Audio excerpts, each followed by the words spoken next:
All right, dude, okay. All right, Anthony. Okay, go ahead, Anthony. All right, my pick is about one of the key figures behind the scenes of the movie Judas and the Black Messiah. The film's up for 6 Oscars at this Sunday's Academy Awards, including Best Cinematography. It is the first nomination for American-born Sean Bobbitt, who's based in Britain. Here's the extra cool part. He started his career as a cameraman for CBS News back in the 1980s when we worked together out of the London Bureau.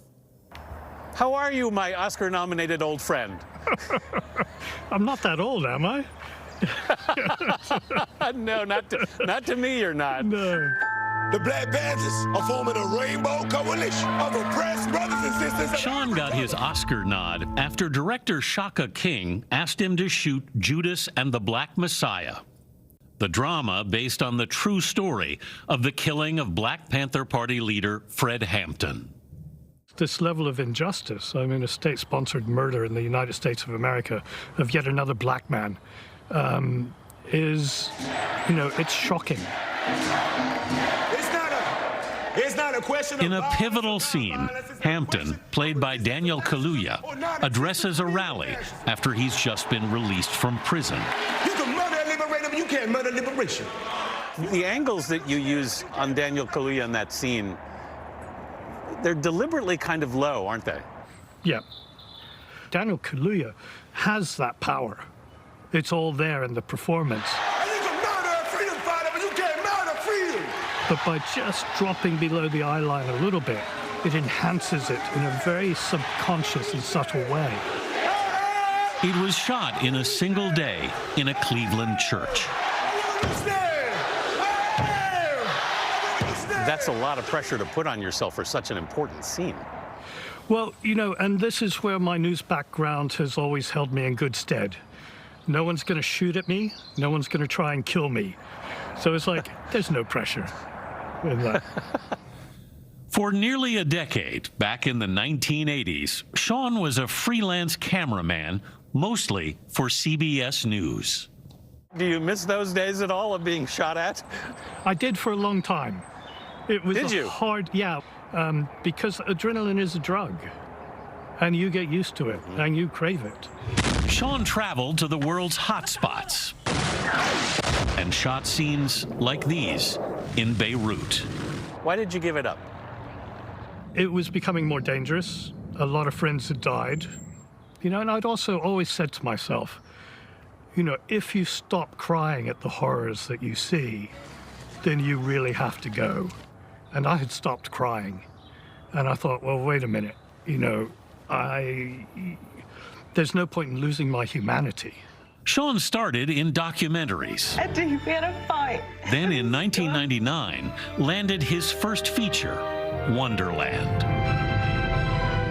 Steve McQueen ends up seeing that movie. With his wife. And after the film's over, his wife turns to him and said, you should be working with that cinematographer. So thank you, Bianca. That's how it all started. He went on to shoot McQueen's first feature film, Hunger, about Irish hunger striker Bobby Sands in 2008. They've made 3 more films together, including 12 Years a Slave, Oscar winner for Best Picture in 2013. One of the things I've noticed in your films is, as a viewer, you're rarely conscious of the camera. That's the highest compliment you could pay me. The camera must not draw attention to itself. Otherwise, you're drawing the audience out of that world. And they think it's a movie. My queen. Sean has also shot occasional television dramas, Take me to your crypt. I want to pay my respects. including the been pilot writing for for Game of months. Thrones. Surely the dead can wait. But you didn't want the full-time gig. My soul would die. You know, I need to be moving on. I need to be doing other things. Even at home, he's on the move. Sean lives on a houseboat outside of London. But on the Lone Star 2, which flies the flag of his native Texas, Sean Bobbitt slows down. The speed limit on the river is 5 miles an hour. And the world becomes such an interesting place at 5 miles an hour. Are you enjoying the attention and adulation that comes with an Oscar nomination? No. No, I'm a very quiet person. I'm much, much happier the other side of the camera. Well, we'll enjoy it for you then. And I'm so rooting for you. You may be underwhelmed, but I'm so impressed. Then Sean had one last thing to add. I've got a dreadful admission, and I need What's you that? to forgive me. In the early 80s, at a barbecue at your house, I borrowed a Bruce Springsteen album, and I never gave it back.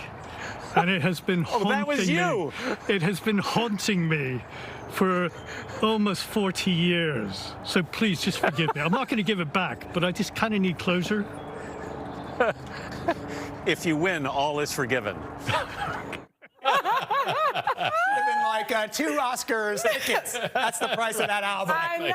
Oh my Exactly. gosh. I remember the party. I don't remember losing the album. So it's all is forgiven. But I'm so excited for Sean. It's such a huge achievement, you know. And I'm excited for. I hope his parents are watching in San Diego. Ellen and John. Your kid has turned out real well. When was the last time you spoke to him? I haven't, you know, it's funny. He said people have reached out to me I haven't talked to in ages because of this. I was reading the Oscar nominees, and all of a sudden I saw that name, and I was like, I know that name. And I called Deb Thompson, who runs our London Bureau. London Bureau, and I said, "Is this the same Sean Bobbitt?" And she said, "It is." That's amazing. And so then I reached out to Sean, and he was like, "I'm hearing from folks, you know, I haven't heard from forever." So such a wonderful moment for him, even if he's underwhelmed himself. Such a happy guy. Congratulations, Sean. Yeah, Alrighty. exciting, exciting.